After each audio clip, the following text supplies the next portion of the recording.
Pessoal, tudo bem com vocês? Aqui é o professor Vitor Fernandes. Estou gravando esse vídeo aqui para dar umas explicações aí, um apoio para vocês sobre a resolução aqui desse mapa, né, de refrigeração e condicionamento de ar aqui do módulo 53 de 2025, tá? Pessoal, aqui no contexto, o mapa tem todo um contexto, na verdade, né, que seria extremamente interessante aí que vocês fizessem uma leitura, tá? Falando acerca de climatização, tá certo? E algumas características aí relacionadas à carga térmica. É bom que vocês façam uma leitura bem detalhada aí para entender o que a atividade está pedindo, certinho, tá? E eu vou partir diretamente aqui para o contexto da nossa questão, tá? Para a resolução da nossa questão, para o vídeo não ficar muito longo, tá? Então a ideia central, pessoal, é que a gente tem aqui que fazer o cálculo, né, da carga térmica, tá? De um escritório, tá certo?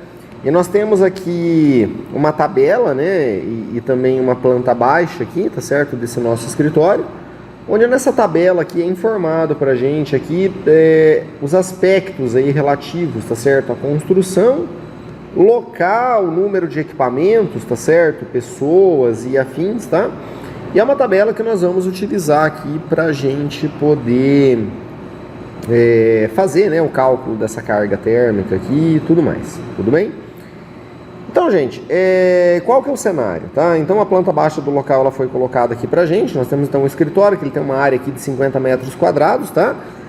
E uma informação que é bastante importante aqui pra gente, tudo bem? É que a partir da planta baixa, a gente pode observar que somente a parede superior, essa daqui, ó, que possui a janela, tá? Ela faz divisa aqui com o ambiente externo. As demais paredes aqui elas fazem divisa com ambientes internos. Essa informação é bastante importante para a gente fazer o cálculo da carga térmica, tá? E para o projeto em questão, a temperatura interna aqui vai ser de 23 graus Celsius, tá?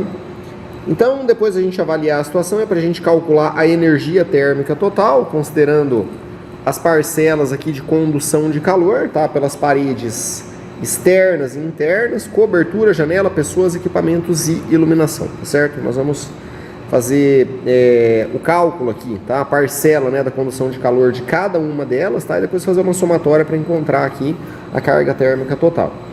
Com o valor dessa carga térmica total, pessoal, a gente vai ter que vir aqui então e dimensionar, na verdade, qual dos modelos aqui, qual a capacidade, né, do ar-condicionado que a gente recomendaria para atender a carga térmica ali que a gente calculou para cada uma aqui das parcelas, né, que nós temos aqui de condução de calor, tudo bem? Então beleza, pessoal, eu deixei os cálculos aqui prontos, tá? Até para o nosso vídeo não ficar muito longo, tá? Então algumas informações importantes que nós vamos ter aqui, que nós vamos precisar, elas foram tiradas ou da planta ou daquela tabela que foi fornecida para a gente logo acima, tá? A área do escritório aqui ela é de 50 metros quadrados e o escritório ele tem um pé direito ali, né, a altura de 3 metros, tá? A temperatura interna desejada é de 23 graus, tá? A tabela pediu para a gente considerar uma temperatura externa média ali de 32 graus, né, em São Paulo, tá? E a temperatura dos ambientes adjacentes ali, tá certo? Das paredes, né, adjacentes ao escritório é para a gente considerar como 28 graus, tá? E aí, pessoal, para a gente fazer o cálculo, né,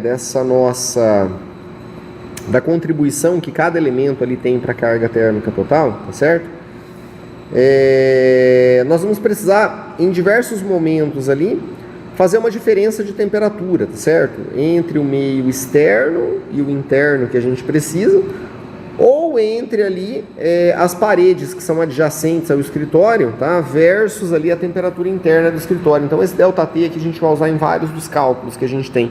Então eu já deixei ele pronto aqui para a gente pegar somente os resultados posteriores ali, tá? Então a nossa variação de temperatura do meio externo para dentro ali do escritório é dado, né, por um 32, que é a temperatura externa, menos a temperatura desejada, que é 23 graus aqui, ó, tá? Isso me dá 9 graus Celsius, tudo bem? A variação de temperatura interna ali ao escritório, né, ou seja, das paredes adjacentes ali do escritório, tá?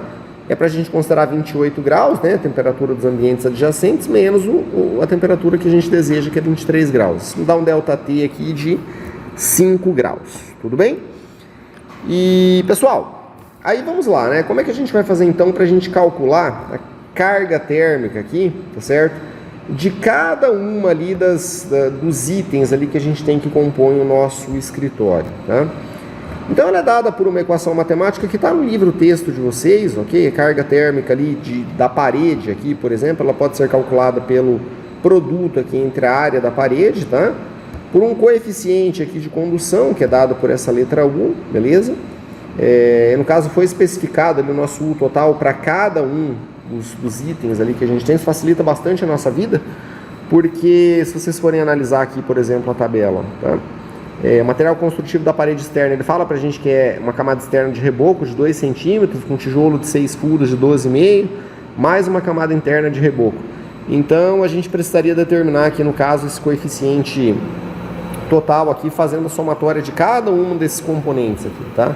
Então, como foi dado pra gente já, tá certo? Esse nosso coeficiente de condução térmica aqui, já facilita um pouco mais, que a gente pode fazer a utilização dele de forma direta, tudo bem?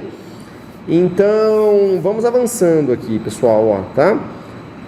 Eu separei aqui, então, o cálculo de acordo com o que o exercício pediu. Eu comecei aqui calculando para a parede superior, é aquela parede que faz divisa, tá? Com o meio externo. E determinei primeiramente a área que nós temos apenas de parede, tudo bem? Então, eu considerei a largura ali da nossa sala, né? 10 metros, tá? Vezes a altura, beleza? 3 metros. E eu subtraí a área da janela, tá, pessoal? Então esse resultado aqui de 28 metros quadrados é puramente a área da parede que eu tenho aqui, ó, na planta, tá certo? Desprezando-se aqui a área da janela, porque o cálculo da carga térmica da janela é diferente do cálculo da parede, tá? Então isso me dá aqui um tamanho de 28 metros quadrados, beleza? Nosso coeficiente aqui de condução ele foi fornecido, né, 2,4 watts por metro quadrado grau Celsius. Então depois disso é somente substituição aqui de equação, tá? Então aqui está a área da parede, tá? O nosso coeficiente que foi informado, 2,4, e aí a variação de temperatura, tá, pessoal? Que é compartilhada ali pela nossa parede. Então do lado de fora é o meio externo, do lado de dentro ali seria a temperatura interna. E o ΔT externo, que eu chamei aqui dentro, ó, aqui dentro não, aqui em cima, aliás, tá? Ele dá 9 graus, então foi o valor que eu utilizei aqui, tudo bem? Então a carga térmica, a contribuição da carga térmica da parede superior, né, que faz divisa com o meio externo, é de 604,8 aqui. E a unidade de medida de carga térmica, pessoal, é watts, tá? Eu fiz o cálculo sem as unidades de medida, mas se vocês observarem pela própria unidade de medida aqui, ó, o nosso metro quadrado e o grau Celsius, ele aparece na parte de baixo aqui, ó, da unidade do coeficiente. Então, esse metro quadrado seria cancelado aqui, né, com a unidade de medida da área e também desse ΔT aqui, tá? Sobraria somente os watts aqui para nossa unidade de medida de carga térmica, tá? E a partir disso, pessoal, a gente foi fazendo aqui, então, o cálculo para todos os itens, tá? O próximo que aparece aqui seria a parede lateral do lado direito da nossa planta, tudo bem? Então, a parede lateral do lado direito aqui da nossa planta, ó, eu separei ela porque essa parede aqui ela tem uma porta, tá? E aí eu desprezei a área da porta porque o cálculo da carga térmica da porta é diferente aqui do cálculo da carga térmica da parede, tá certo? Então eu fiz uma situação parecida ali com a parede superior, ó. Então eu peguei a área da parede, beleza? Que é 5 por 3, tá? E subtrair aqui da área da porta. As dimensões da porta foram informadas pra gente ali na tabela que está logo acima, tá?